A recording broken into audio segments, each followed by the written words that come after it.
Okay, so that's a new PragerU short documentary that's coming out featuring you, Christopher Rufo, called Miseducated, The Decline of America's Schools. Now, this has been getting out everywhere. It's all over social media, on every single platform. I'm seeing people talk about the infiltration of CRT and gender theory and this really horrible sex education that young people are being subjected to in our schools. And it seems like people are fighting back and responding to it. An article out of the Journal says that 1.1 million students have now left the public school system, and we're seeing a massive boom in homeschooling. Do you feel like this sort of indoctrination is a key player in that shift? I think it is. I think obviously the pandemic was probably the number one, but the pandemic was number one for two reasons. The pandemic, first off, shut down schools. So parents are saying, well, if my kid wants to learn anything, I better get more involved. But second, even for kids who were attending school virtually, parents got a kind of an ugly look into what's happening in the classroom, what's actually being taught. And then I think the combination of those two things really pushed parents to say, wait a minute, I need to get more involved. I need to find out what's happening in our schools. I need to show up at city council or rather school board meetings. You're seeing that happening everywhere. And then in some cases, I'm better off actually pulling my kid from the public school system, finding an alternative. And this is, a hardship, obviously, for many parents. But the unintended benefit of this is that parents are now starting to raise questions about what's happening. Parents are seeing a really ugly side within the public education system. And then they're actually using their creative energies and faculties to try to find new solutions.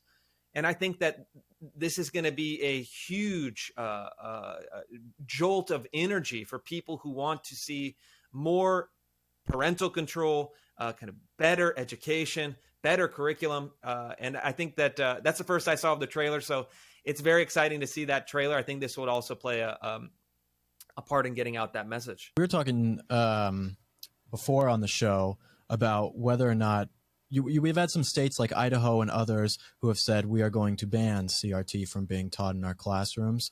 And I said, I think that's a good idea. I think that banning it is best when you are teaching little white kids that they're racist and little black kids that they are oppressed. I think that's a horrible thing to do.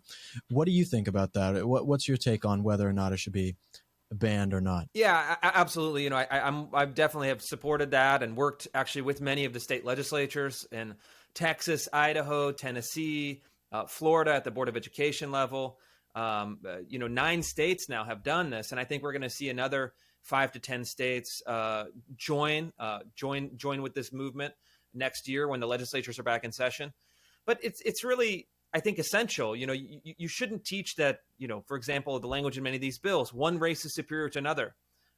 Members of one race should be held responsible for the historical crimes committed by people who look like them, or that one race or another is inherently oppressive or racist or victimized. These are really crass generalizations and reductions that only serve to fill kids with either guilt and shame or pessimism and despair. They don't actually improve educational outcomes, and they're intellectually kind of bogus formulations. So, state legislatures have a responsibility. You have limited time in the classroom. What's being taught, what's not being taught. They have to make these selections. And the beauty of it is that now the people, the voters, the public, through their state representatives, get to decide these are the values we want to transmit through our public school systems. These are the values we do not want to transmit through our public school systems. This is the heart of democracy. This is the heart of public control over public education. And I think it's just starting. This is a good beginning, but we have to now offer better alternatives, better curricula, better pedagogies, so that parents in places like Texas and Florida and Idaho can be confident that when I send my child to a public school, it reflects my values, it reflects my priorities, and they're going to get something that's valuable. Well, we live here in Los Angeles, the hellhole that it is, as I'm sure you're aware. And I don't have kids yet, I don't think. And but one day, I want to have kids. And let's say my state that I live in, California, isn't going to ban CRT. What do you say to parents who live in a state or a city that is not doing that or not really pushing to make these things outlawed? What do you give as advice to those parents on what they should do for their kids?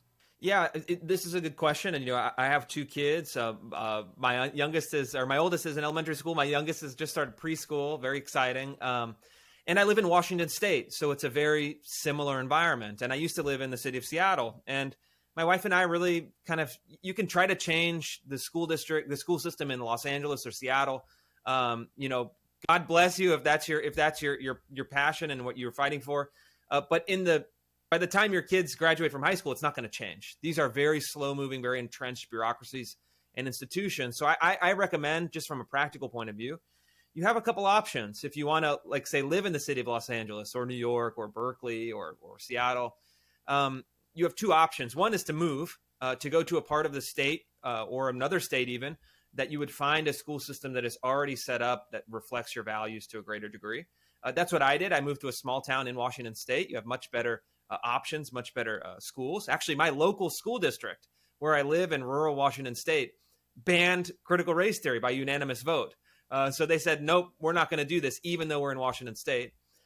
Or you can send your kids to a kind of alternative school, which is private school, Catholic school, religious school, Christian school, a Jewish school in some places. And, you know, that costs money, but I think many parents make the decision that it's a worthwhile expenditure if they can afford it. And then that's the short-term solution for you personally. The longer-term solution is to try to get reform. And then I think ultimately to try to get more school choice so that, you know, I can pull out my kids and send them to private school. I have the means to do so. But every family should have the right to exit. So if you're stuck in a failing school in the city of Los Angeles and you don't have money or in the working class, I think you should be able to take your education dollars, that probably around $18,000 a year that the city of Los Angeles public schools are spending on you. You should be able to take that and apply it anywhere. So if you say, hey, I want to pull my kid out of this failing, kind of indoctrinating public school in South LA, and I want to go to a charter school or a private school or a Catholic school, you should be able to take that money with you. And I think ultimately that's really the fight, is the right to exit. Everyone should have a right to exit a system that's failing them. And I think that's what we're seeing more and more from education reformers.